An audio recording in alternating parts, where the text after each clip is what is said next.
Correctly with the correct amount. D20 Radio, where gamers roll. www.d20radio.com.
What about the other women who you said came to the shop?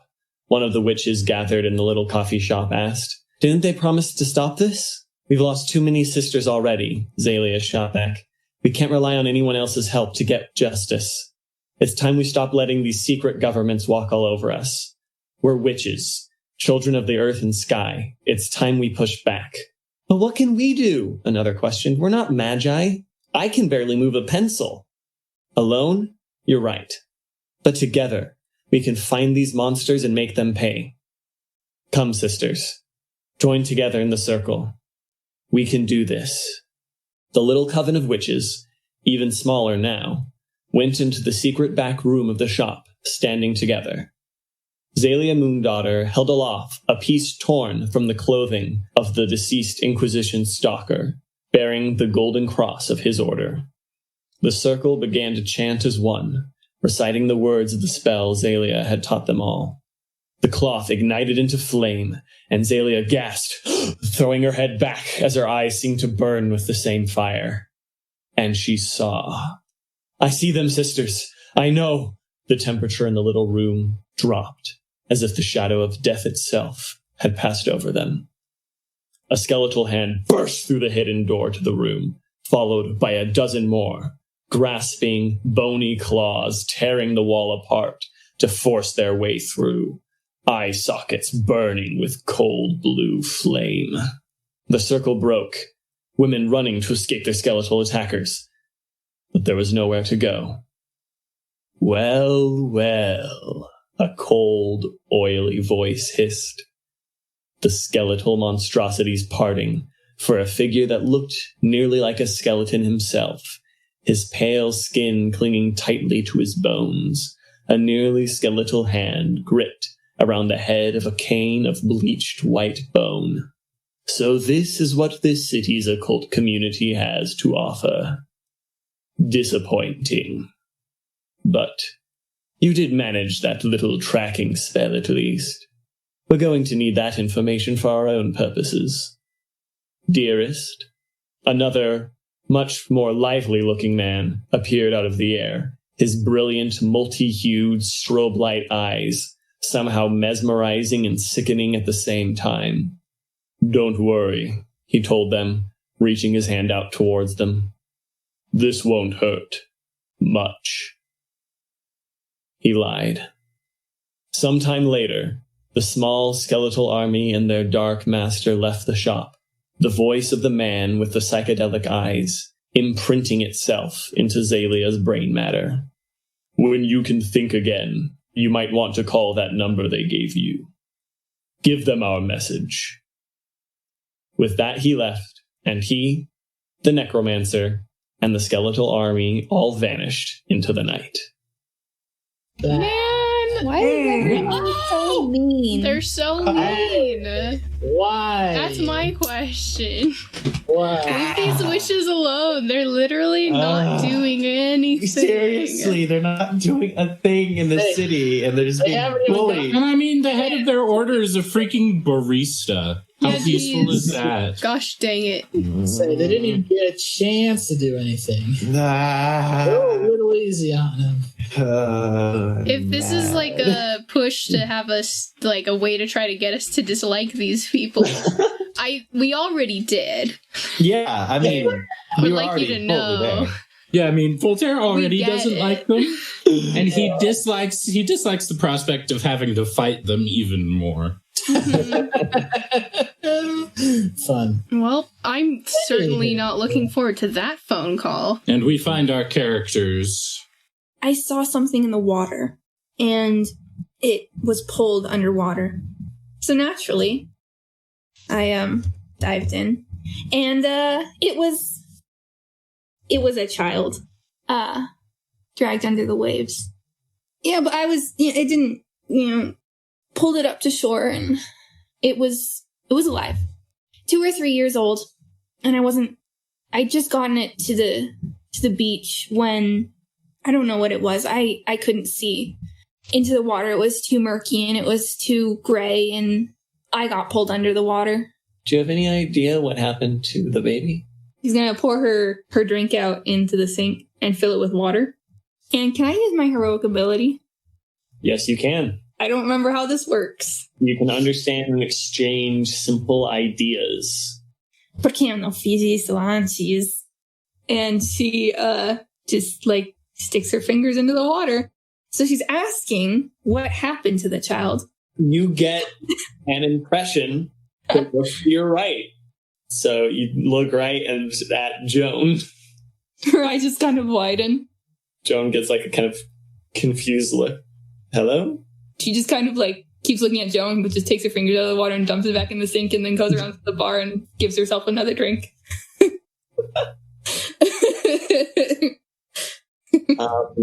Did you have a conversation with the water? She just looks at you, just kind of analyzing you. Yeah, I did. Anything interesting? Yeah, there was. So Joan does allow a little bit of a pause there before just, is it something you would be willing to share with the class?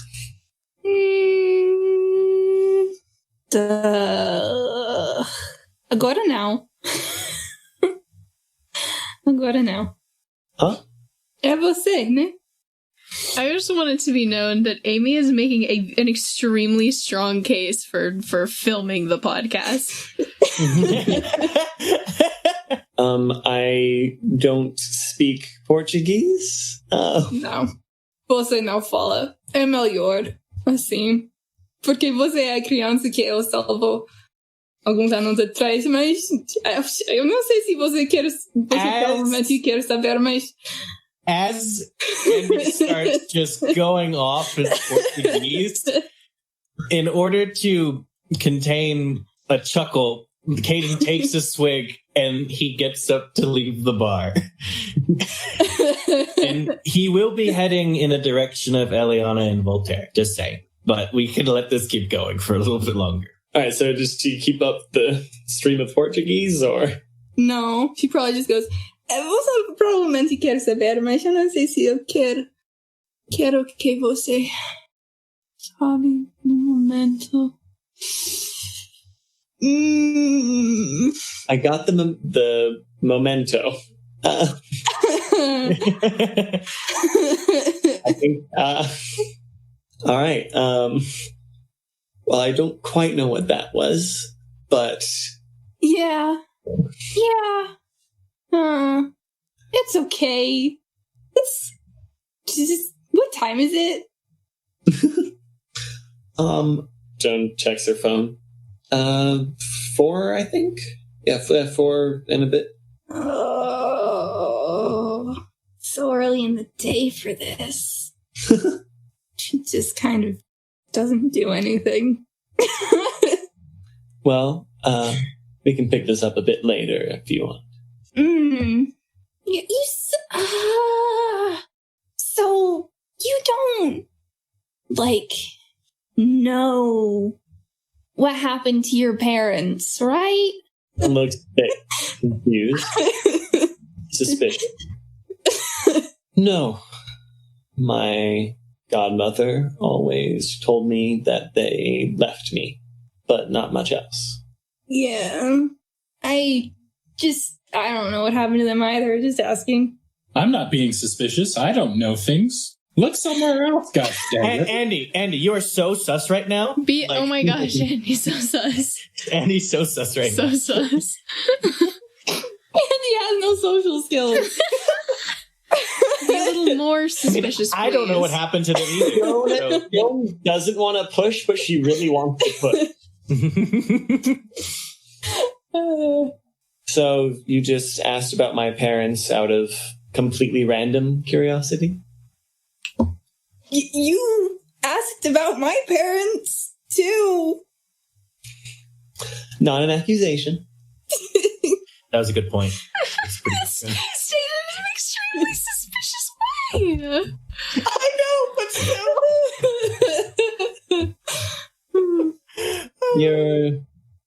Your tone of voice is interesting there.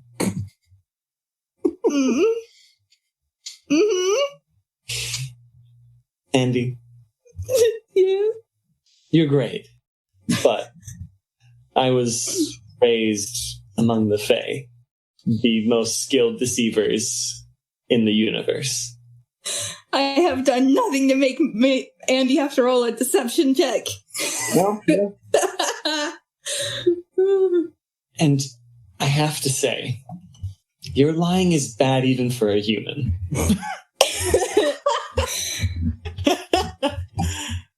Excellent. I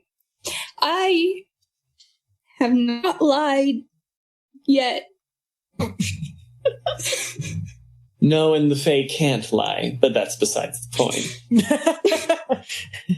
There's apparently something that is about me somehow that you're hiding.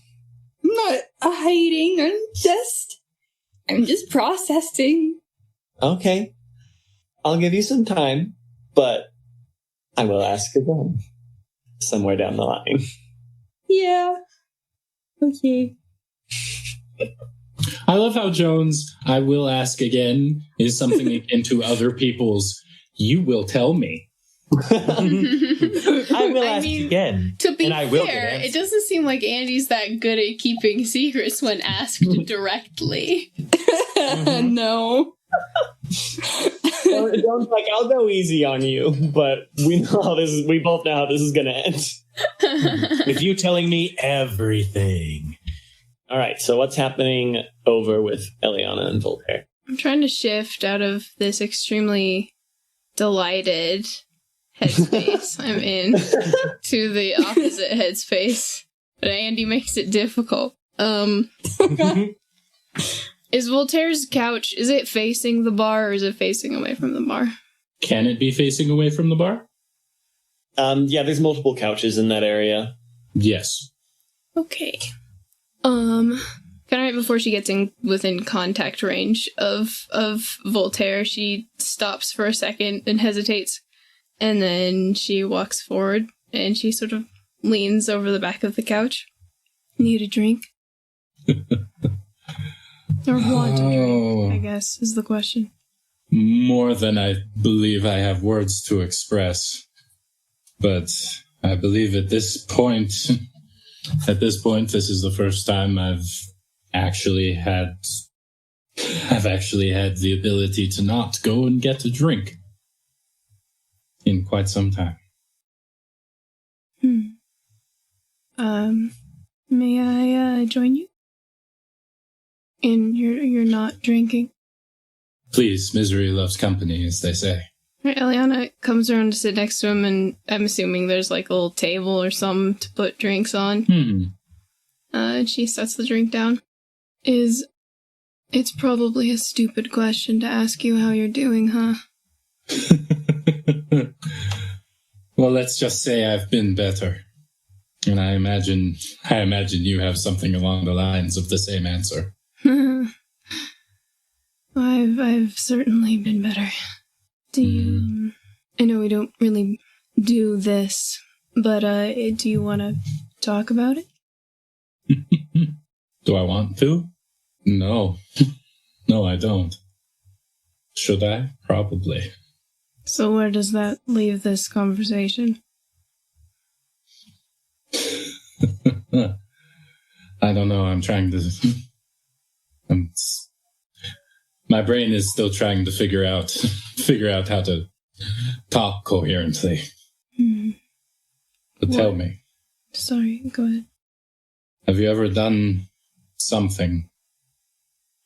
It can be a multitude of things, or it can just be one thing that you have never been able to forgive yourself for. I mean, who hasn't? To some degree, I agree with you. But for people like us, that can take on a multitude of different occasions. I haven't been a good person.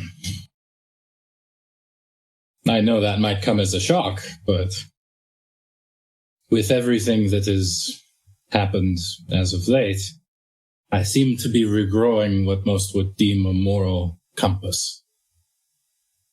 And after a few hundred years of trying to bury it under every depravity this world has to offer, that can be a rather painful experience. What, why this sudden change? For the majority of my life, I believed that my father was some member, high up, secrety type member of the church.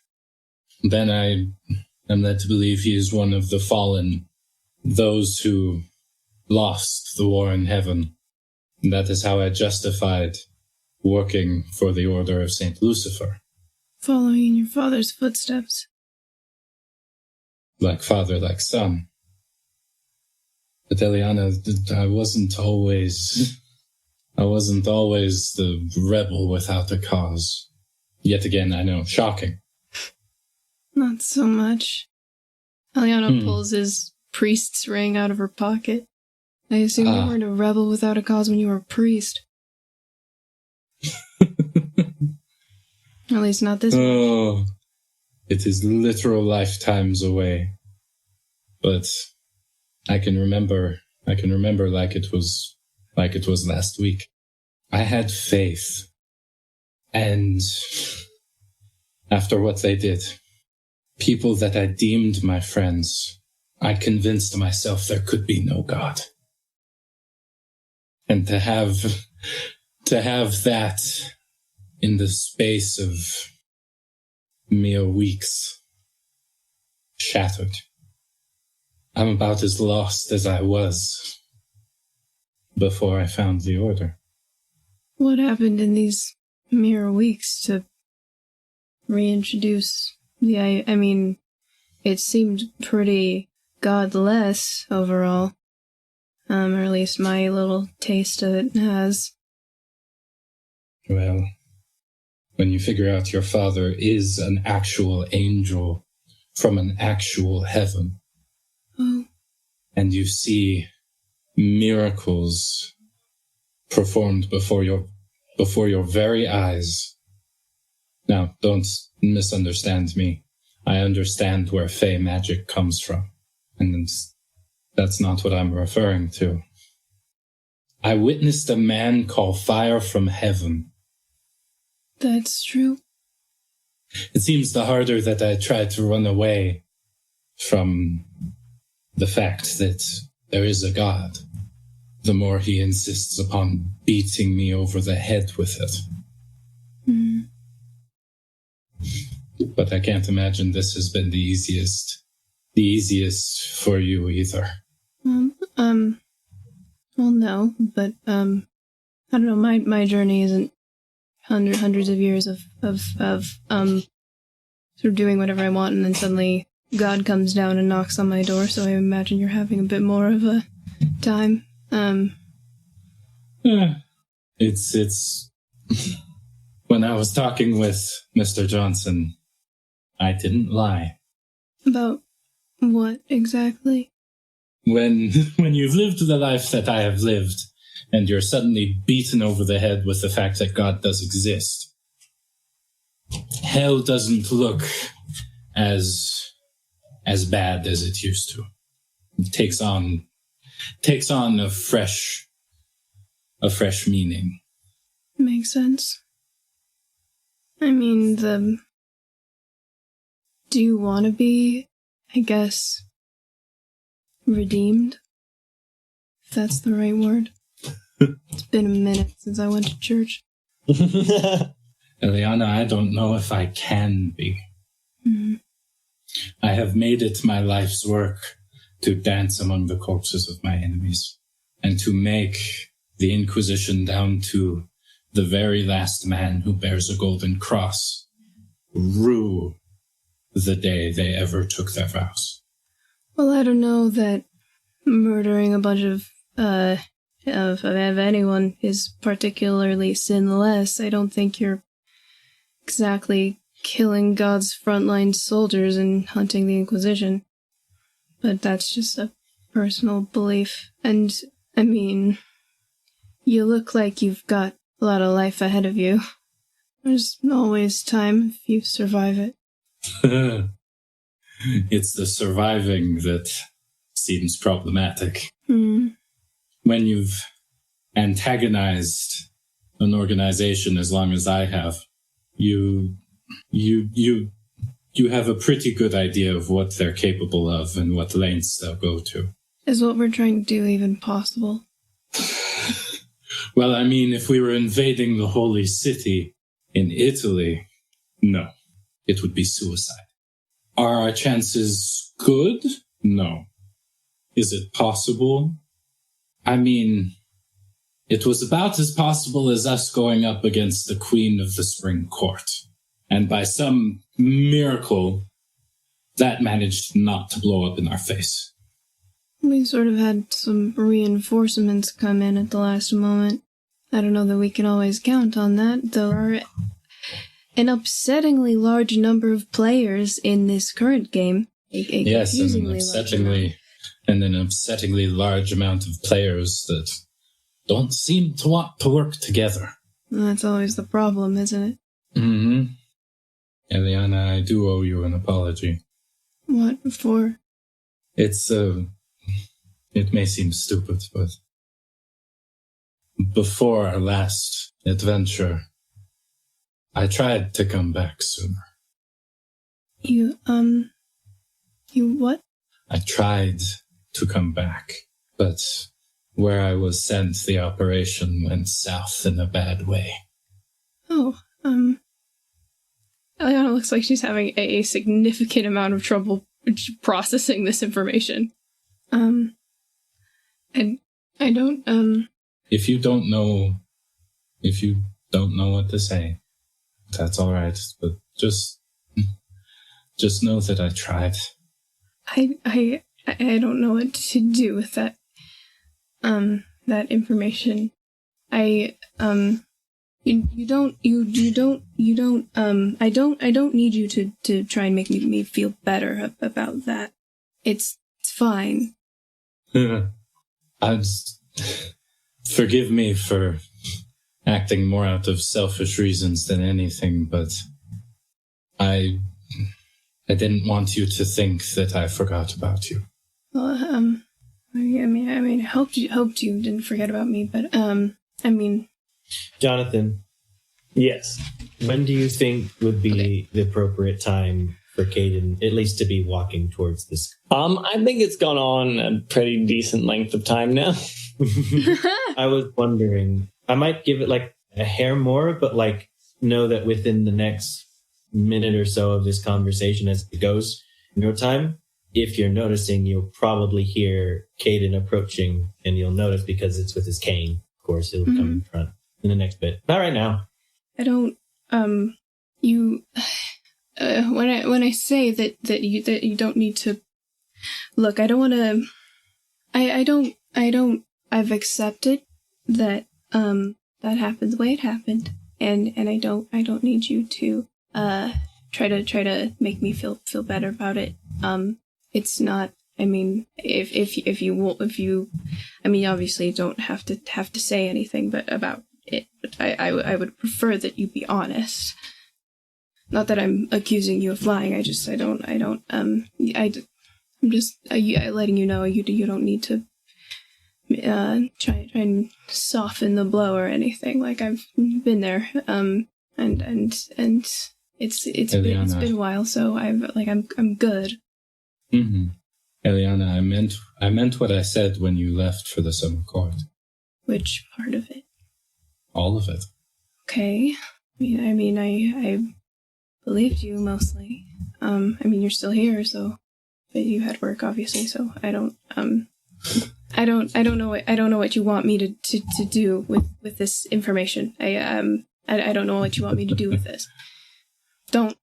I don't really.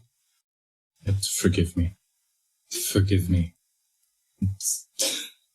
It's women like you that I'd lose all semblance of social tact. Don't do that either. I'm sorry. I need to...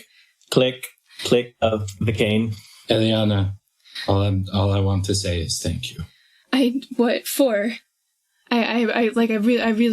I really don't understand. I haven't done anything. Why? The clicking has stopped. I don't think Elianna's even noticed. I'm just thankful for the fact that you are you and you're as much a part of my life as you can be. And I have a feeling that I'm digging myself into a bit of a hole, so. I don't know what to do. I don't know what to do with that. I don't know how to, Am I interrupting something? I don't know. Kind of. I don't, I'm gonna go outside for a second, if that's okay with everyone. I just need some air, I think. I'll be back. Elianna starts walking away. Elianna, please be careful. I'm fine. I'll be fine. Well, I'm not going far. I'm just standing outside the door. It's fine. Everyone's having a little breakdown today. Ooh. Pretty much. This is not the breakdown I expected to be having, but here we are. Something's happening. After she leaves, Cayden speaks back towards Voltaire like, well, I'm sorry that I interrupted whatever you were going through. Well, it seems that went about as bad as it could go, so. I'm having just as much luck in that regard as you today. You mind if I join you? Please. Is there a couch across from where he's sitting? Like that's facing? There can be now. Yes. Okay. Cayden is gonna maneuver his way to that couch. And just kind of just sit back and just be like, oh, certainly been an interesting 24 hours or so. My friend, I believe you have just uttered the understatement of the last century. I have a lot of fun when making understatements. There's a certain amount of sarcastic tact that comes from pointing out the obvious in exactly the wrong time. I can appreciate that. Well, not everyone does. But thank you. All right. We're going to go back to Elianna. Okay. As she steps outside the club. She steps outside the club. She opens her purse and rummages around in it for a second, and then she pulls out a box of cigarettes, and then she looks angry, and then she throws it in the nearest trash can. And she's just sort of pacing up and down. The two guards watch her with expressions of not knowing how to respond to this. Okay, all right. Elianna notices this, and she walks off a little bit farther, so they're not just right there looking at her. because this is going to end well. Look, Oh, yeah. it's fine. You're having a character moment. It's good. Have your character Do moment. it. Get the character moment. I'm having flashbacks. Flashbacks to what? The one time she stayed in the car. In episode So what does 2. she do once she, Oh yeah, I remember. what does she do once she's alone away from the big guys? I don't know. She's like rubbing her face because she's thinking, and she's like, I don't know, her hands are shaking. She's not aware of what's going on around her, really. She's just walking. If she hits sort of like a good stopping place, she'll walk back, I guess. She's not moving too far. I don't know. Maybe she is a little bit. She's not making good choices. You know, this isn't the best of times to be walking around by yourself out here. Come on. Who is this? Elianna turns to see who that is. A Latina woman with dark hair and in an all-black outfit. Do I know this person? You do not. Like, is she looking right at her? Yeah, she's just kind of leaning against a wall. Is there something I can help you with? I was just walking by on my way to work and saw you out here. Just want to make sure you don't get into any trouble. Girls gotta stick together. I'm fine, thank you. And Elianna starts walking again. You're one of Joan's friends, right? Elianna stops. Maybe. What's it to you? I'm Julie. Or, Simone at work. Congratulations. Do Well, you need something?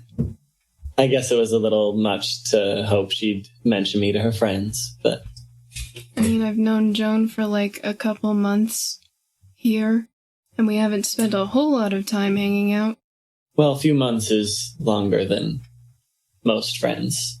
I think we spent maybe 4 weeks of that seeing each other on and off. I don't know. We're not like, she's not talking about her feelings to me. What do you want? I'm sorry. I don't mean to be rude, but I'm sort of got a lot on my plate at the moment. Sorry, I can back off. Sorry. Initially, I just came by because I wanted to make sure that no one tried to mug you or anything while you were alone and vulnerable. And then when I realized you're probably one of Joan's friends from the look of you, I realized that you probably can handle yourself, and then just trying to make it slightly less weird that I came up to you by telling you who I was. Sorry about that. Elianna's like glaring at her, but it's less about Julie and more about what Julie's saying. If you think that you'll be fine on your own, then I can back off. I'm sorry. No, it's fine. Just a bit of a complicated question at the moment. I'll stay closer to the club, and then you can go hang out with Joan or whatever. How does that sound? Alright, just take care of yourself. I'm doing my best. Alright. She puts her hands up and surrender. Turns back and heads towards Sanguine Desire. Elianna, like, puts her face in her hands, like... So here's the $1 million question. Does she actually stay close to the club? Yes, but not quite as close as she should. But yes, for the most part. I'm not looking to create conflict here. This is just what's happening. It just happens to be emotionally relevant. And Simone, I don't want to say she didn't help. Maybe she sort of, I don't know, she reminded Elianna that, like, oh, hey, there's this whole thing happening. Julie doesn't even know, like, the whole story of that. She's just, I think Elianna just sort of assumes that she's with the vampire people. All black clothing. All black clothing. Hey, I'm a friend of Joan, showing up near the nightclub. Like, hey, yeah, I just want to make sure you're good. And after Stefan was like, I'm gonna call in my people, my, mortal people. Some mortals. Get some mortals. My employees. Yeah, so Julie leaves Elianna alone. Cool. And will we be able to do a bit of a time skip? Well, I wanted Cayden to have a small conversation with Voltaire, if that's possible. Okay. All right. Well, I guess going back to Voltaire and Cayden sitting up the couches, Cayden kind of leans over and pours just a tiny bit more of bourbon into a glass and just kind of swishes it around. And after a moment of silence, Cayden's just like, I'm sorry about the whole Moroni Johnson thing. I had to paint it slightly nice when I explained what we were trying to do in order to make sure that you got inside at least. But I kind of anticipated that response, and that was probably not the most pleasant of experiences for you. Okay, then it wasn't the first time a man of faith has been revolted by the idea of having me inside his house.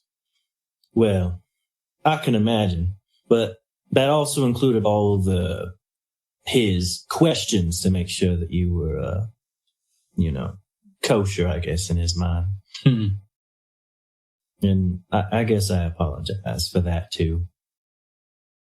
He definitely managed to bring some things to my attention that I haven't exactly thought very hard about. Sometimes it's just what men of faith do. They just have that way about them,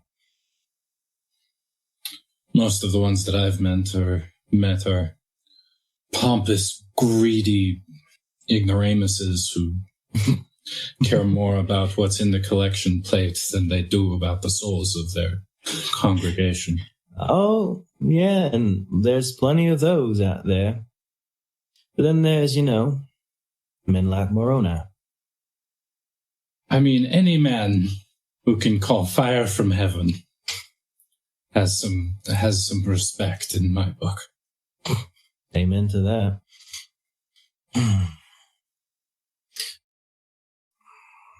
I hope I don't seem to be prying too much with this, but those things that Moroni kind of brought to light, and something you mentioned before as well about finding out your father was not fallen, which came in handy when explaining things, Moroni.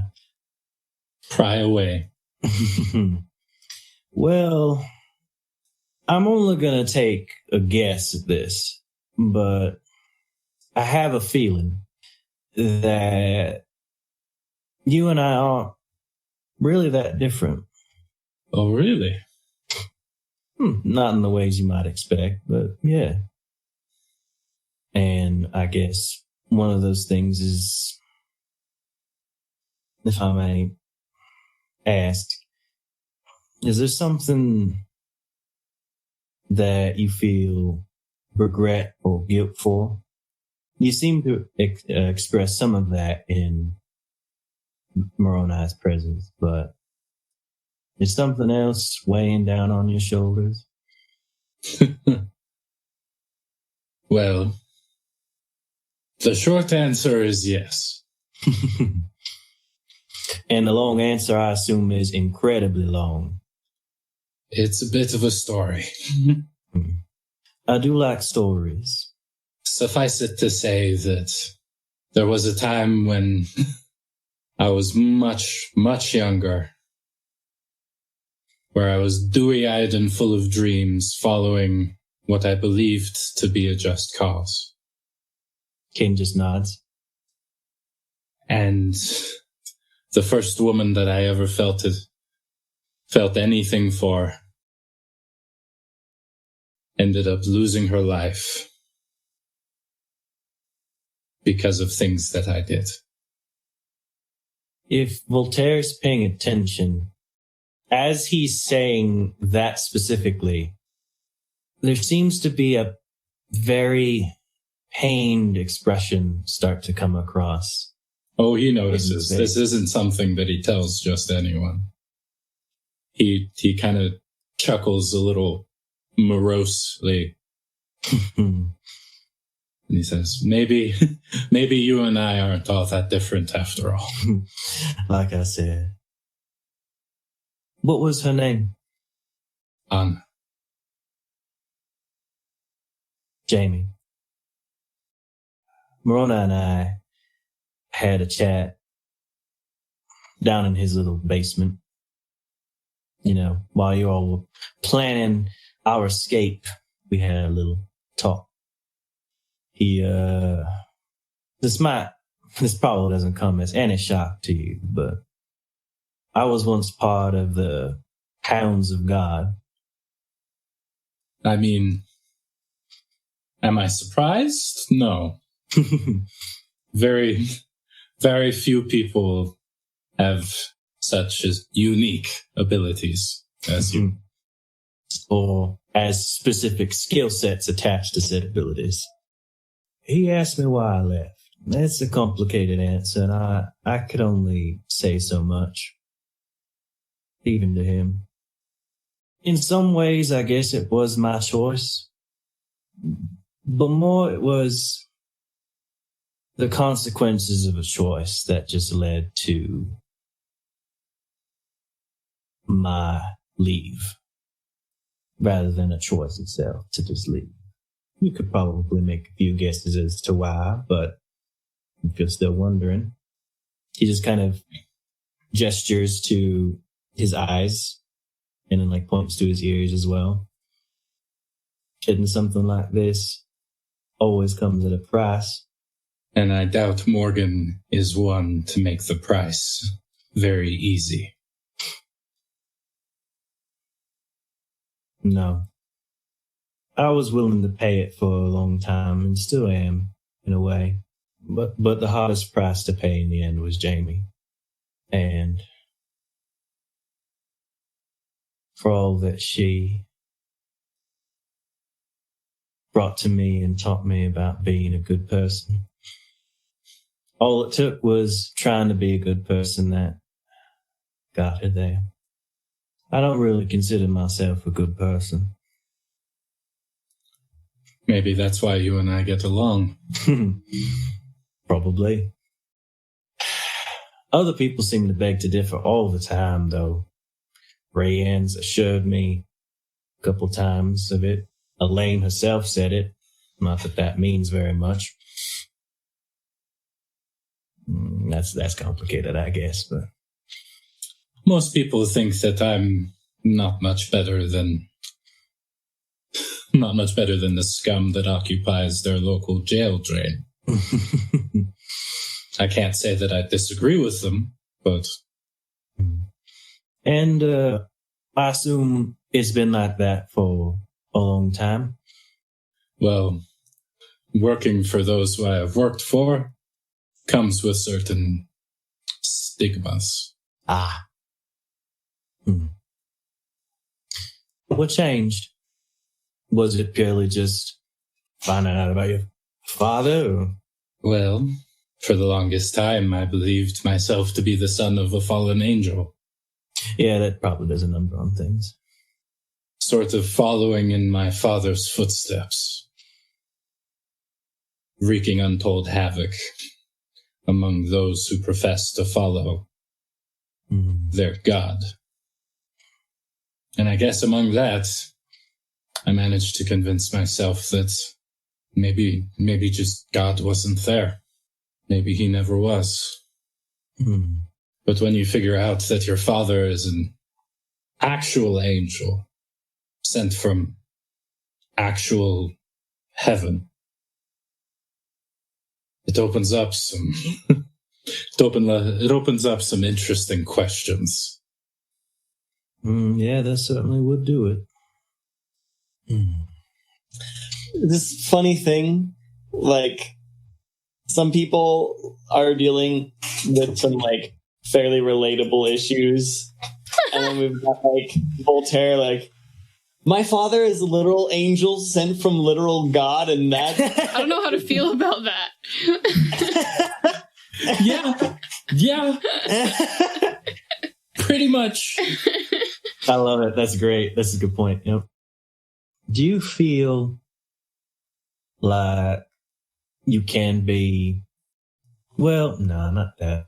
Do you feel that you can change? We are asking the philosophical questions, aren't we? He just like puts his hands up a little bit, just like, well, this answer might determine how much I feel about how much I can change. I would like to believe it's possible. Is that hope? That feels like hope. Call it what you will. But right now, that's about all I have. Some might think that hope is either the start or that's enough. I'm not in any position to argue for or against that in any way, considering the life I've led isn't the prettiest or nicest either. Things I had to do for Morgan in the past definitely, we'll say, changed me. I believe I can understand where most others wouldn't. And I can agree with that. But for me, and this is more what I told Moroni, and so I'll keep it simple. It wasn't so much that I stopped believing that there was a God. It was more losing faith in him and losing faith in his plan, you know. The life that I suddenly was now living wasn't really cohesive to what he would want for me typically. And when I needed him most, he didn't seem to be there. So forgive me for my bitterness in that regard, but the lights were off. No one was home. Kept on knocking at that door, but the echoes never brought anything back. Ken just shakes his head. And yet Moroni said that maybe this is what God always wanted for me, that it was his will for me to be here on this path. One, that's infuriating, but two, he seemed right. It's frustrating when that happens, isn't it? Oh my gosh, yes. Darn faithful and so accepted and humble of God's will. How do they do it? I'm not entirely sure. I have a few things that I'm going to go over with St. Peter once I reach the Holy Gates. All right, I'll get in line behind you, if we even get there. Valid point. Speaking of, we might want to come up with some sort of plan before the Inquisition sends us there. That's probably a good idea. Perhaps maybe we should get everyone together to figure something out. We've kind of only been, all right, we need to go here. All right, we need to go there. Now we're here. Now what? Kind of situation. Maybe it's time to make a real plan. Mm-hmm. All right, I guess I'll go rally the troops, as it was. No. Joan steps up to there right as you're about to leave. No. No to rallying the troops, or no to making a plan? What kind of no are we talking about? We came here for a reason. Everyone's exhausted. Elianna ran past me a bit ago. I don't know what any of you said to put her in that mood, but... Voltaire's looking at his shoes. He is actively not making eye contact. Okay, so I know which of you did it. Now, not surprised. The group is not in a state to come together and make a plan. The group needs some rest. I know Elianna definitely does. Or at least breathing space. Can I make the assumption that you are included in that? I can do whatever needs to be done. But right now, there are people who need rest. Joan, are you all right? I'm stable. Cayden takes a moment to take that in. You two should probably get some rest, too. I'll be all right. I'm not too tired. Actually, I'm kind of awake and it bothers me, but... Then get some food in you. When was the last time any of us ate? That is a good point. So I think when Joan got up from the bar and walked away, Andi went to go get her stuff from their car. Okay. Well, food does sound nice. I imagine we might be able to find some meat around here. Well, don't we have to just kind of ask? Oh, right. That is a thing. And Voltaire looks over it. Excuse me, tall, dark, and shirtless. Okay. I'm going to grab his name's right there. I'm going to grab it in a sec. But if anyone wants to speed things up, anyone remember his name? Remuel. Like Ruel or something. Real or something with an R. Remuel. Lemuel. Remuel? Remuel? Remuel. Remuel. Yeah. Remuel? I think maybe. I don't think this is faster. This is worse. I think it's delaying the process. Okay, I think it was Remuel. It is now. It is now. Voltaire doesn't remember people's names anyway. Nope. Never. So what did Voltaire say? Sorry. He said, excuse me, tall, dark, and shirtless. State of fact. He turns to look at you. How would we be able to get something to eat?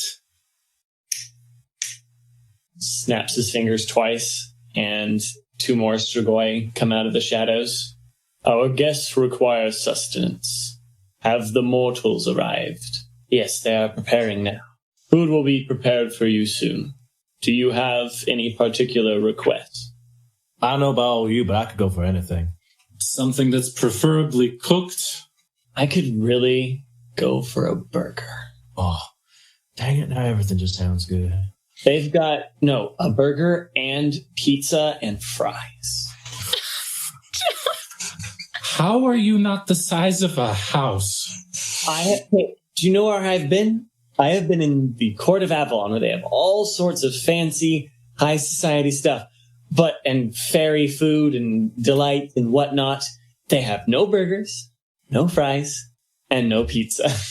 That's the real torture, Voltaire. I haven't had anything resembling fast food in 3 years. I want some fast food.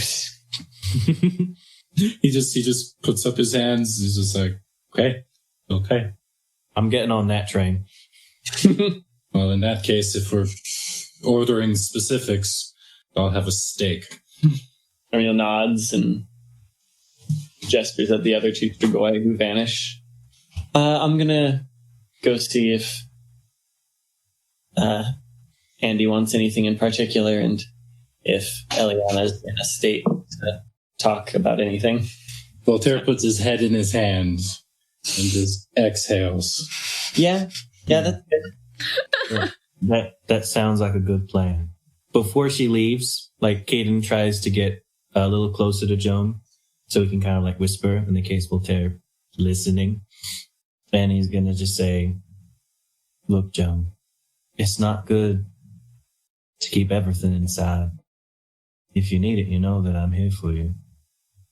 You hear Joan whispers at a register. So not a register. That's a frequency. Yeah, that's the wrong word. Joan whispers too quietly for anyone who isn't either you or doesn't have their ear directly to her mouth to hear, and just says, I can't. And then walks over to Andi. Walks over to the outside. Andi's probably walking back. Oh. She walks towards the door, sees Andi come in. I mean, is Elianna still out there? Yeah. Are you far away from the building? Not really, no. It is just out of the range of it being awkward for the guards to... she's not within 5 feet of the door people, but she's right near the building, yeah. Alright, she's gonna Yeah, she won't do anything. She's not that nosy. She's not like Cayden or Joan or anyone else. It's like, so She's your not like problems, right? Someone who I'd like her to be at the moment, but that's fine. What did you say? She's not like someone who I'd like her to be at the moment. But that's fine. She'll just go in. So Joan kind of like meets up with her in the hallway outside and, they are, they're making us food. You can ask them for specific things if you want. Anything's fine. Anything. Yeah, whatever you guys are having. I ordered a burger, pizza, and fries, and Voltaire ordered a steak. So be interesting to see what else they bring out. I'm gonna see if Elianna wants anything. And he just nods and walks past. She doesn't need to stay with Joan any longer. Doesn't need her to ask questions. Joan comes out and finds Elianna. Hey, Ellie. Oh, hi, Joan. What's up? The vampires are making us food, or the people that work for them are. Is there anything in particular you want? I'm not exactly feeling up to eating anything right now, but thank you. I'm sure it's been, but we haven't eaten anything. Had good old beans and rice or whatever. Was it bread? I don't know what we ate in the tunnel. Whatever. Yeah, we had that. I don't count that. I mean, it was substanceful food, so I don't. Okay, I get it. Well, I'm gonna eat later. Hopefully, it's fine. All right. Want to talk or want to be left alone? I don't know. Like, I really don't know. I don't. I mean, I don't know. My internal state is on the one hand, it's just easier, for everyone not to say anything. But on the other hand, my current condition is impairing my functionality in all of this. So I also feel like I might explode. I don't know what to do about that. I don't know if talking would help with that. I don't know is the answer. You don't need to apologize. Mm-hmm. Well, if you decide you want to talk, I'll be inside. Okay. I may take you up on that. Thank you. Same goes for you. I mean, I've got a lot going on, but I mean, worrying about someone else's problems might be nice, actually. So if you've got anything going on, I'm here. I'll think about it. Okay. Sounds like a deal. And Joan walks back in. Cool. Well, aren't we just cheery rays of sunshine this great. session? Everything's great.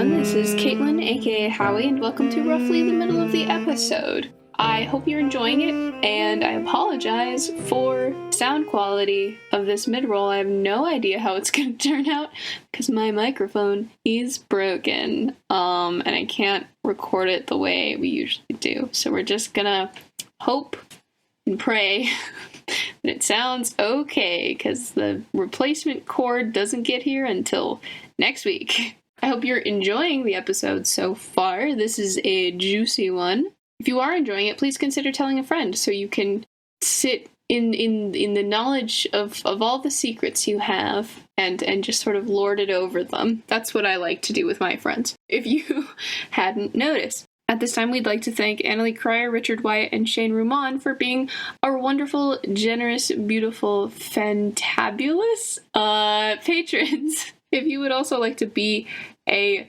fantabulous patron and, help keep things rolling when stuff happens, like microphones break. Go ahead on over to patreon.com/the Genesys Archives and sign up for one of our fun tiers. My favorite one is the $5 tier, because you just get something random every month. Wheel of Random content. It's a good time, and it's only $5 a month. You can also find us on Tumblr, YouTube, Facebook, and Twitter if you would like to support us by talking about us. That's how we stay afloat.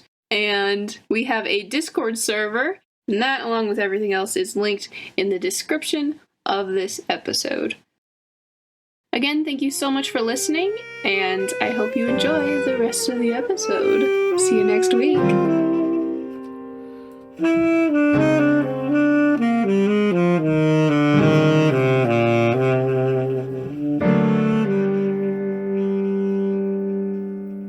All right. So, bit of the time skip, give them time to prepare the food. Mm-hmm. Yep. A back door opens in the club, and several tables are rolled out with burgers, fries, steak, pizza, fruit, salads, just everything that was specifically requested, and a lot more besides. So we know what Joan and Voltaire dig into. What do Cayden and Andi get into?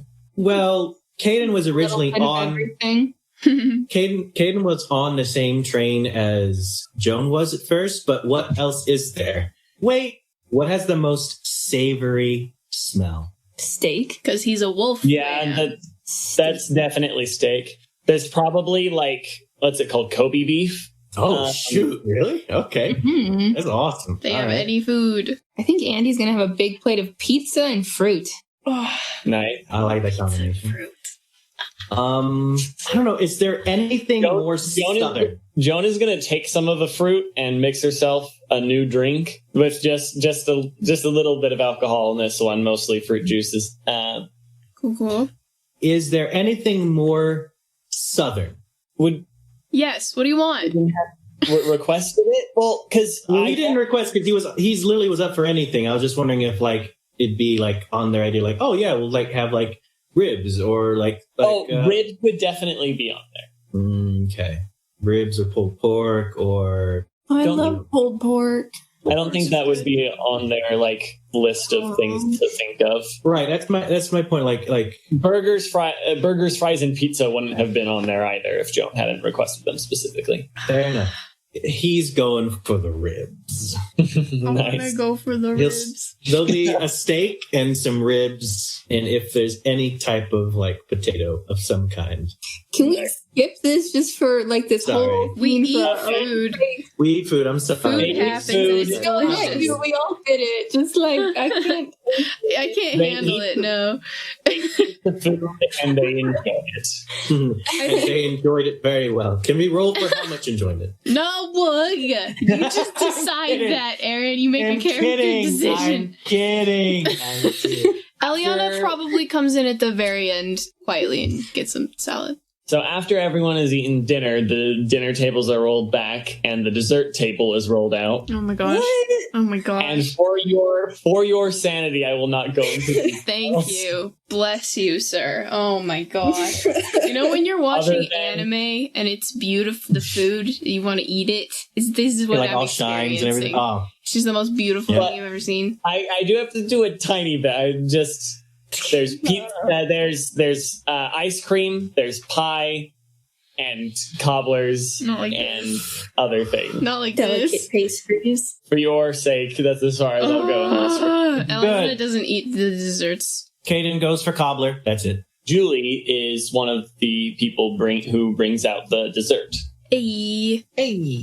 When Joan sees her, they see each other kind of at the same time, and Julie smiles, and Joan goes up and hugs her. Who is Julie? She is the pre-established character. Sorry. Yeah, no, but you are aware of her if you don't remember. Oh, is she the one from the first episode? It's Simone. Simone. Okay. Yeah. Cool. She's Joan's ex-stripper girlfriend. Wasn't I she thought she was a bartender. Yeah, she was like a waitress of some kind. No. That was up to interpretation. All of this is... no. Xander's statement can be inferred from subtext and mannerisms. What was stated is that she works there, and she used to be roommates or something with Joan. Did specifically mention being a dancer. That's true. Okay. I had forgotten. I did not pick up on that. I thought she was a bartender like Joan. Nope. Though I do have to say, in keeping with this place's way of doing things, all of the servers that we have been scantily dressed. Nice. It's a classy environment. Elianna, it's like... Aiden hasn't noticed. This is a family show. I need to decide when... Okay. I'm not going into details about their bodies. Scantily is enough. That's pretty good as it is. Elianna's, I don't know if she might just be too in her own head to be uncomfortable, but it's just not, she does not look comfortable in this space. Nice. Andi doesn't care. Yeah. So, Cayden doesn't notice. Joan and He's blind. Exactly. Nice. You didn't see a thing. Slipping. Saw nothing. You got us. So Joan and Julie hug, and Julie's like, I thought I told you not to visit me at work. And then she pulls back, it's like, what did you do with your hair? I did my best, okay? That's all right. Elianna doesn't say that. Oh, I spent a few years in Fairyland, and it grew really long, and I had to cut it off. Oh. All right, later, I'm getting my stuff, and we're giving you an actual haircut. Okay. What, did you forget? Before I worked here, I used to actually cut hair, had a semi-normal job. This place pays better, though. They both laugh at that. No, dude, I want to hear two laughs at the same time, Jonathan. How dare you claim to be GM if you don't do all the characters' voices? At the same time. As they should be done. And it's like, all right, you enjoy the dessert. I'm going to see if I can get them to send somebody to my apartment to grab my things. Thanks, Julie. Remember where we are. Sorry. Thanks, Simone. And Julie/Simone goes out that back door again. Joan digs into a Marionberry pie. All right, so how long do our characters stay here? Good question. Long enough to party. Well, I'm assuming since rest was, requested, at least a night. I don't know how much longer than that. That'll have to be decided by the group. Long enough for Voltaire to send someone to his place to pick up a few weapons. I'd still say at least like a night.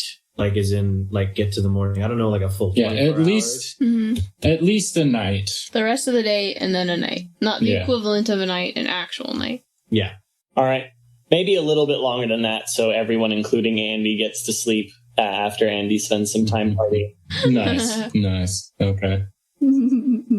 Everyone eats not everyone eats the dessert, but the dessert is eaten and then taken away. I assume everyone eats the dessert. Elianna doesn't eat it. Elianna. Oh, well. And then everyone is shown to the guest rooms and then given essentially free reign of the place to sleep or to party as they wish as it draws near to opening time.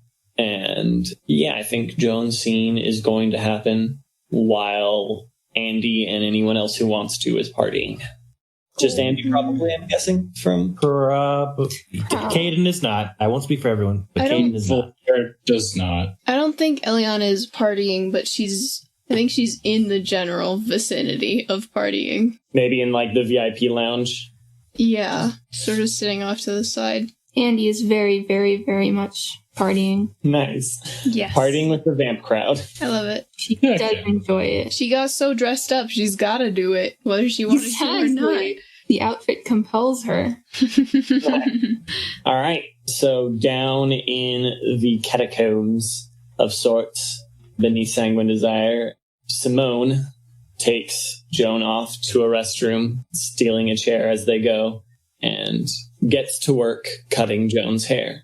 Joan's new haircut is a little different than it was last campaign in that the sides are much shorter, shaven fairly close to the head. Not like actually shaven, but there's a distinct line between the top of her hair and the sides. Mm-hmm. Her hair is done up forward, stylized to almost look like flames. Joan has her eyes closed for most of this, just kind of thinking and telling Simone how she wants it done. She's not And looking in then, the mirror? That's a lot of trust. yeah. And then when Simone finishes, Joan at first still doesn't open her eyes. So, what do you think? Joan takes a breath and then opens her eyes. And she sees her hair again, not the hair of Morgan Le Fay's adopted daughter.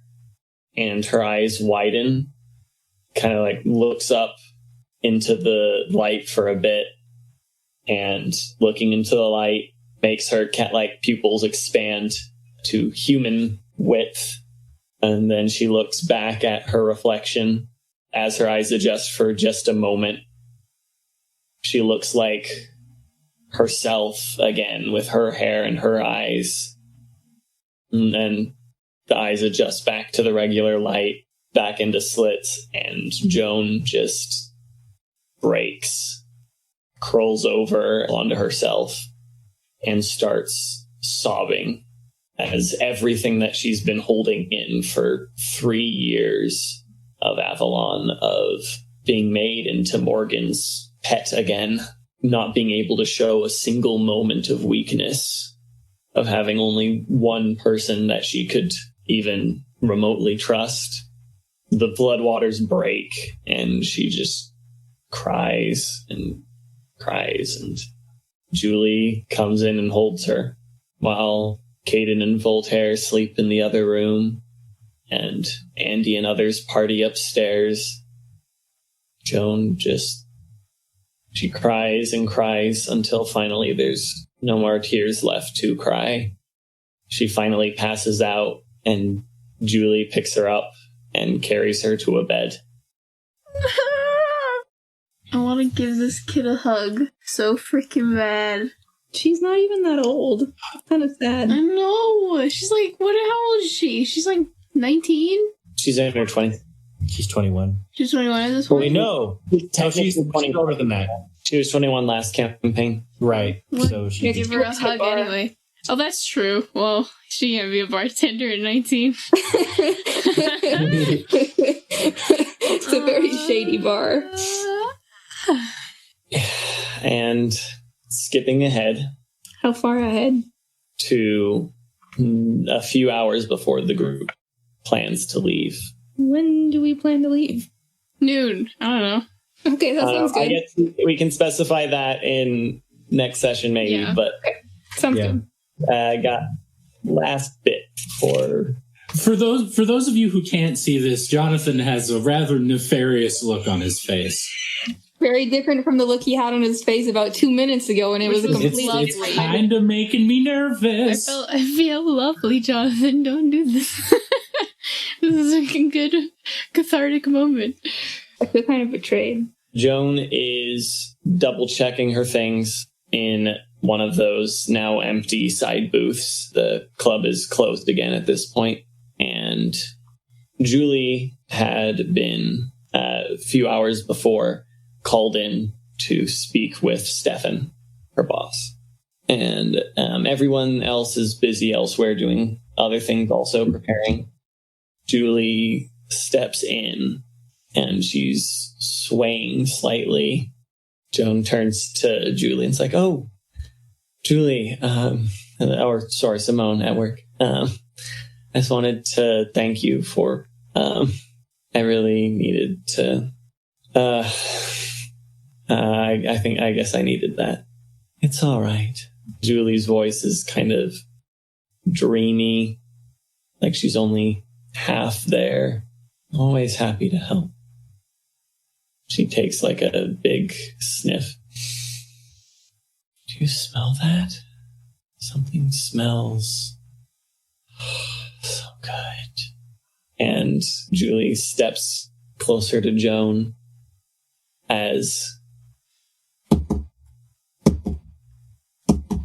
sounds in her ears.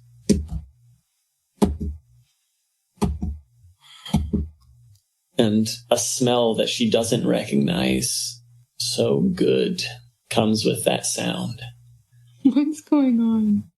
Julie's eyes flash red as they fixate on a vein visible on Joan's throat. And I have Joan make a vigilance check here. I do not like that. I'm not happy, Jonathan. This is against the rules. I'm not happy, John. Not happy. Oh, frick. Oh. I don't know what that means. That was a good frick. I'm gonna take a wild guess and say despair. It's a vigilance check. I'm gonna say it's good. No, it's not a despair. Is it a good? Is it a freaking double triumph? Just Double for triumph, no double reason? triumph it up. Is it a double despair? No, it's just that Joan, I guess, is too preoccupied to, as she fails the check. Wow. Flip. Was she in short range of what happened? anyone else in the group? We're all off somewhere else, Jonathan said. So no one's on the main floor? Cayden does have very good senses, so maybe he could do Would it. this be a vigilance check for myself? Yeah. To know that something's happening? Yeah, it would be harder for you, though, because you're further away. Understood. Shoot. Okay. Well, here's the That's thing. 2 yellow, 1 green, and 2 blue die. I would also like to say, if it's helpful, so like you said, everyone's off busy making preparations. What possible preparations would there be for Elianna to make? So she could be nearby. True, she could be. What are, how's her mental state? I don't... That's the valid point. Yeah. I don't... Not all the preparations being made are physical ones. That is my assumption. Before they go do stuff, she needs to talk to Voltaire. And she's trying to figure out what she's gonna say. But if big sound starts happening nearby, she's gonna notice. No big sounds have happened yet. I know that. That's what I'm saying, is I'm pre-establishing this so we don't have to flip a storyboard or something later. Now, that's good. I don't know how to argue this kind of thing, but when it comes to Joan and her safety, after having specifically the job of trying to protect her, is there a possible extra brute die we could add just from that? That's his job. That's just that he's got Joan protective instincts. Pretty much. That's just part of the deal now. Give him one advantage. Fair enough. You know what? I'll take it. That's fine. His spidey senses are tingling. Pretty much. Joan's in danger. We don't know yet if they're tingling. We just know that. Find out. He has them. Is there a tingle? All right. Julie walks up and gets real close to Joan, and Joan's like, "Oh, what?" And Julie kisses her neck. Oh, I thought we were done with that. And Cayden smells the hunger. He hears a heart pumping, and another heart pumping rapidly. And with that rapid heartbeat, a vast hunger. He's bolting in the direction he assumes this in as fast as he possibly could. What's his athletics? 2 and 3. So 2 ranks, 3 run. Or, conversely, because he's got 1 round here, basically, to act, there's another way you can move much faster.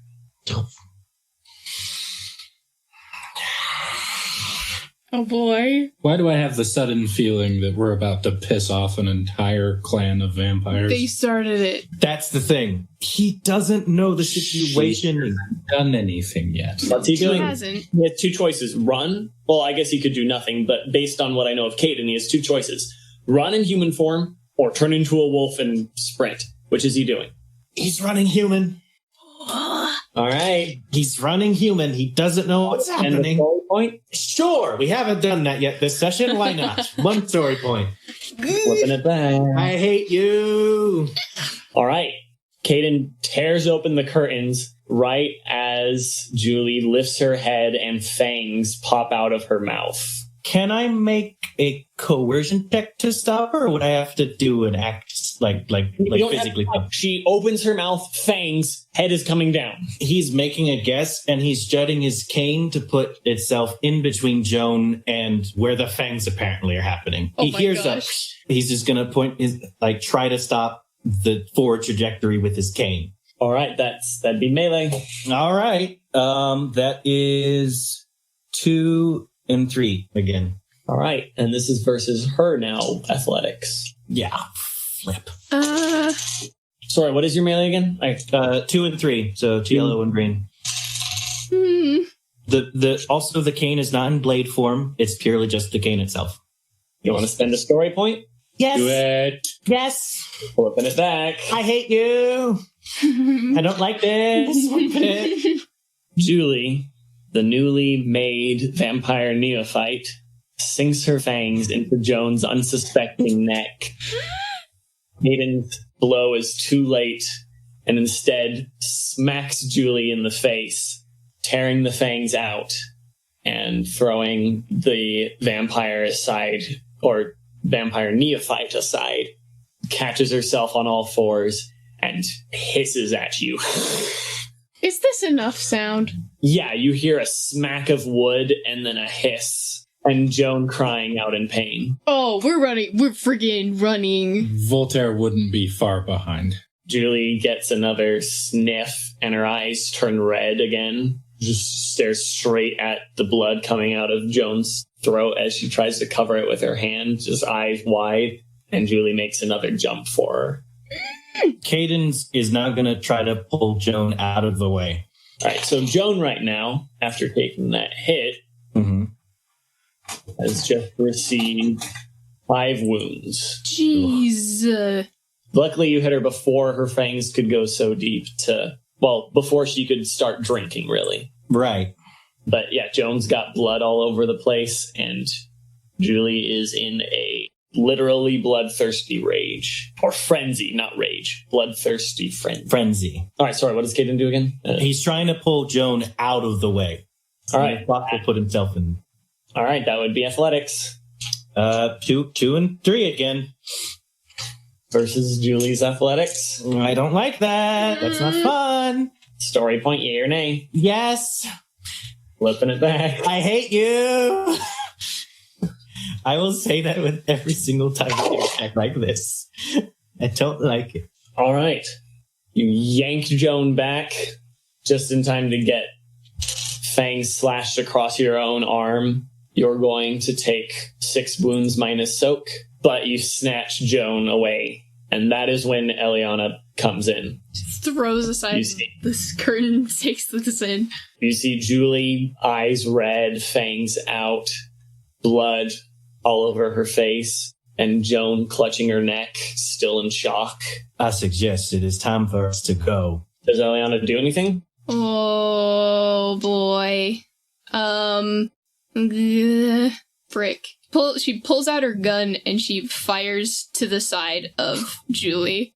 Not at Julie. All right. Oh, shoot. Okay. Really brilliant. Julie, recoils from the incredibly loud noise in her now much more sensitive ears. Oh. I don't know that. The fangs vanish into her mouth and eyes turn normal again. What? Don't move. What? Just stares at her hands, Joan's blood on them. Stefan called me into his office and... Cayden, do you got this? What did I do? Cayden, do you have the situation under control? Well, you certainly helped. But in truth, what we first need to do is make sure that we take care of Joan's wound. We can't risk this happening again. Elianna doesn't say anything, but she runs over to where Joan is and tries to, like, put, like, she's got one hand on Cayden's arm and she's got the other hand on Joan's face. And she's like, let me see it, Joan. Joan's just staring. Okay. Okay. We're gonna do a healing thing. All right. Fey magic. 2 yellow and 1 green. Nice. You got another rank. 2, 3. All right. You heal 4 of her wounds. Is that enough to be getting on with? Yes. The scent of pine momentarily overpowers the smell of blood, and the wound closes shut. Mostly. There's still, like, a scar showing the bite marks as they were torn out. So there's a pair of scars there, but the wounds are closed and there's no more blood flowing, and Joan kind of... Are you okay? Julie? Joan, I Cayden, don't know. do you I have didn't a mean handle to. on the situation? Because I gotta get to Stefan's office before anybody else does. Joan looks at Julie and then at the blood. I can handle it. Okay. Her eyes go like incredibly thin slits, almost snarls. I'm going with you. Wait, Joan says that? Wait, Joan? Okay. Elianna. No, you're not. You're staying here with Cayden. There's silver light, almost like silver steam, starting to come from her eyes. I want to speak to Stefan. You can speak to Stefan, but I'm gonna speak to him first, okay? Elianna puts her hands on either side of Joan's face, and she looks her in the eye, and she says, I'm gonna take care of this, okay? I need you to trust me. And I would like to use Elianna's heroic ability, which... Ooh, yes. Yes. I'll accept it. Okay.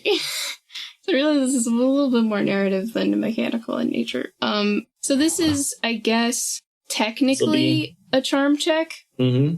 I put this against Joan's discipline, though. Yeah, so... This is against Joan's rage. Yeah. So while this ability is active, after rolling the dice for a check using charm, but before resolving the results, you may remove 1 difficulty die of your choice from the pool. We can remove 1 setback die of our choice also. Or we can remove 1 challenge die instead of 1 difficulty die. What's your charm? My charm is good. My charm is 4 yellow and 1 green. All right. That's versus 3 red. And 2 black die due to the situation. Cool, we can remove 1 of those after we roll this. Nice. What? Okay, so both black dice rolled a failure, so you can remove 1 of those. I would like to. And the red dice, 1 rolled 2 threats, 1 rolled a failure and a threat, and 1 rolled a failure and a threat. So you can either remove 2 threats or a failure and a threat. Which is better to do? Like, what's the rest of the results? I think you'd like to succeed. I would like to succeed, yeah. So probably the failure and the threat? You're succeeding either way. Oh, okay, cool. I'm gonna remove the failure and the threat. All right. Oh, wait, I'm succeeding either way. I want to remove the 2 threats. Okay. What am I doing? All right, you succeed with 3 triumphs. What? Are you kidding me? What on earth? Ladies and gentlemen, I believe this is the first time in history that there has been a 3 triumph roll. With this level of character, yeah? Yeah. What yeah, okay. All right. Level character. Fair enough. As Joan and Cayden both heal 2 strain, if that matters to anybody. I don't... He was fine. So Joan, as Elianna stares into her eyes and says that, Joan's pupils dilate a bit, get wider again. Not to full human size, but not the pinprick thinness they were. And the weird silver energy pouring out of them fades. She turns to look at Julie, just sad. Give him hell. Elianna just nods and then turns and walks briskly to Stefan's office before anyone with guns can arrive on the scene. And Joan goes over to Julie. And Joan is going to weave a little bit of an enchantment. It's just a shimmer of silver light around her hand, and then around Julie as a blanket of calmness and peace goes over Julie, smothering the hunger. Cayden can smell that leaving, correct? Mm-hmm. Okay. And Joan comes in and hugs Julie. It's not your fault. It's not your fault. Over to Elianna. Boy, she's going to knock on the door. Apparently Voltaire is doing jack all. I mean, Voltaire arrives. You said Voltaire arrives right as Elianna, like you see Elianna leaving and Joan doing the spell on Julie. Voltaire's probably going to tail Elianna. Elianna knocks on the door of Stefan's office. You may enter. Elianna does. And Stefan is lounging in a very comfortable-looking chair with a sort of knowing smile on his face. What brings you to my office? I think you bring me to your office. Oh? I don't know what this is exactly, but it sure looks like you have broken the laws of hospitality. We are due recompense. He looks at his nails. How so? A servant of your household attacked one of your guests. Really? Which one? Does it matter? Color me curious. Simone. Ah, well that explains it. Simone is freshly turned today. It's hardly my fault if she is unable to control her urges so soon after she has been given the gift. She is a servant of your household and you are accountable for her actions. It's an accident. Yet you are accountable. We are still owed some kind of recompense for this. I have done nothing to violate the letter of the law. Okay, Me and mine have made no deliberate action to harm you or yours. Somehow I don't believe that. Why did you call Simone in here? As a reward for her service, she was turned. Why did you choose now?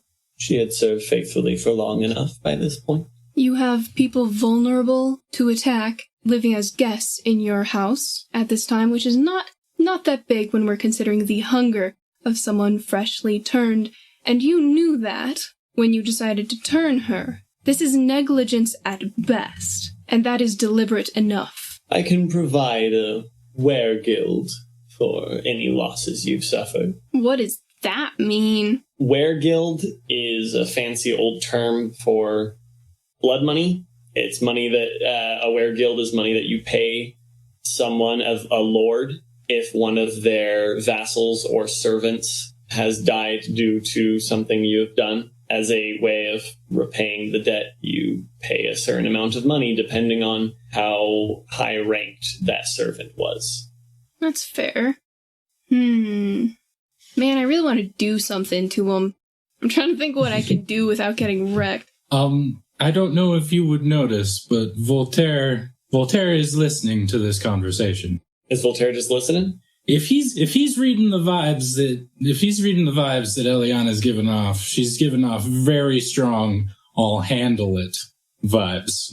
But I'd say at this point, he's been listening at the door. At this point, he would enter the room. A weregild is the least you can do in this situation, I think. And what is it that you would demand for recompense? Excellent question. Elianna turns to Voltaire. She says, "Is there anything in particular we need?"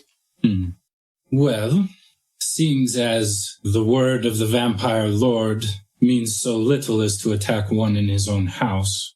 I have attacked no one. We have covered this, Stefan. Need we get into the semantics? He smiles, which coming from him in this moment is almost more bearing his fangs than it is an actual smile. Semantics are everything. Now, Stefan, seeing as we are due recompense, I believe that there are those among your clan who would jump at the opportunity to assist in avenging their fallen brethren. I'm not asking you to order them to their deaths. I'm merely asking you to allow them the opportunity for vengeance. I might be able to spare one of my clan. You and I both know that feelings run deep among those who live long. I'm sure there is at least 4 that would happily rip into the faithful. Oh, tell me, does the little witch yet live? Elianna doesn't make that noise. She's cooler than I am. Voltaire doesn't know. I think he's talking about Joan, right? Yeah. Mm-hmm. Yeah. Does Voltaire not know that Joan's alive? Well, here's what happened. He came, looked, saw Elianna, and was just like, this is handled, this is not, let's go. Okay. Why do you care?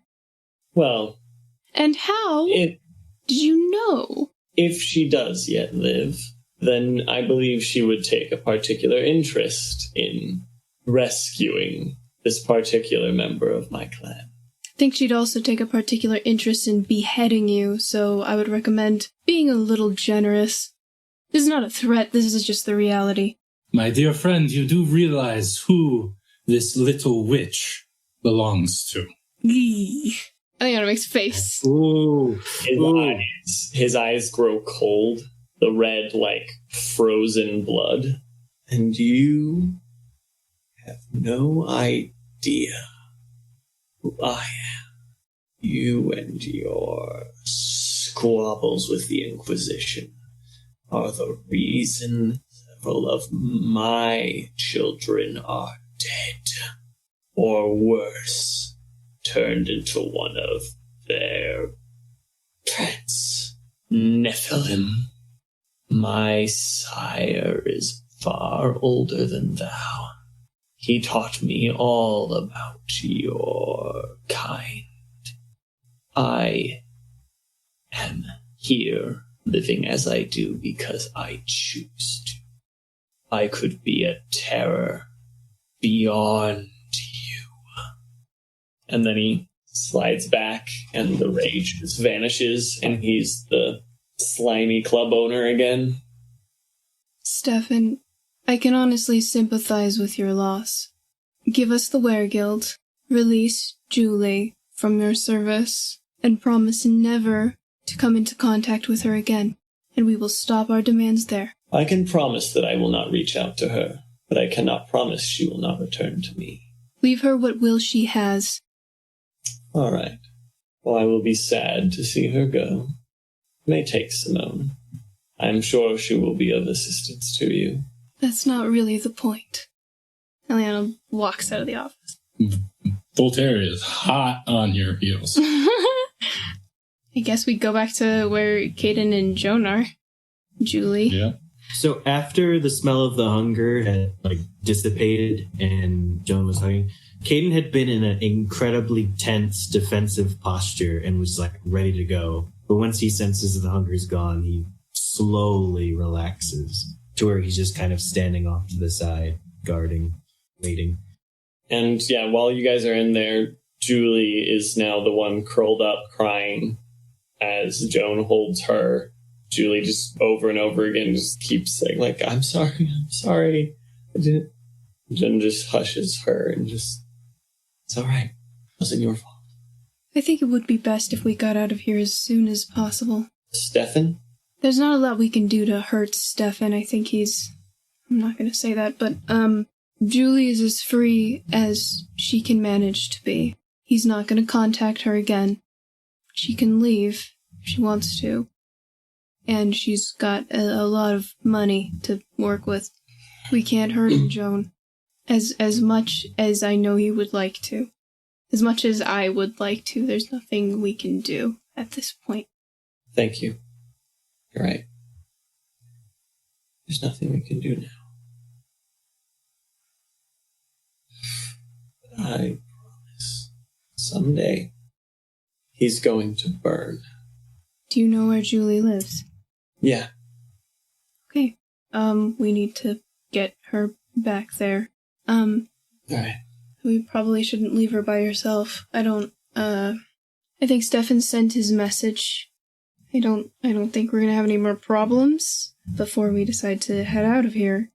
So And that, You had to say it. of course, because of dramatic irony, gosh. that is when Elianna gets a call. Well, I was talking about the vampires specifically, but okay. I know, but that doesn't matter. Dramatic irony. She picks it up. It's the university. They're going for college. I'm sorry, who is this? Name. I have a name. Elianna looks extremely alarmed. Can Cayden hear that? Yeah. It's Moon daughter. Zalia. Are you alright? What's going on? The coven got together. We cast a spell. These men came, broke lines. They're going. The two men. They're going after the Inquisition. The Inquisition are going for the university. It's fire. They're going to burn it. What? It's burning. Now? It's burning. Okay, do you need any help? Do you need me to, call somebody, or? The line goes dead. Okay, And that is where we're going to end.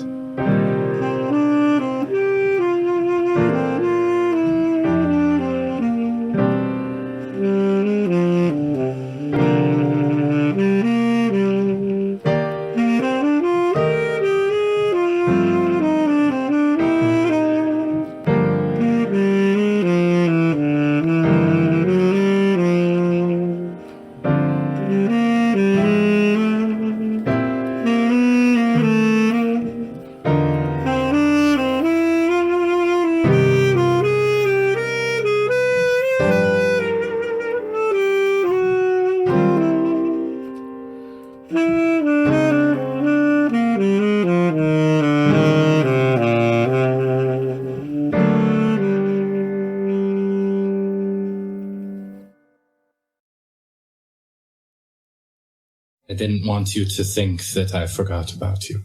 well, I hoped you didn't forget about me, but, thanks, Brandy. I'm trying to do a scene. I'm trying to process some emotions. I don't need you rattling.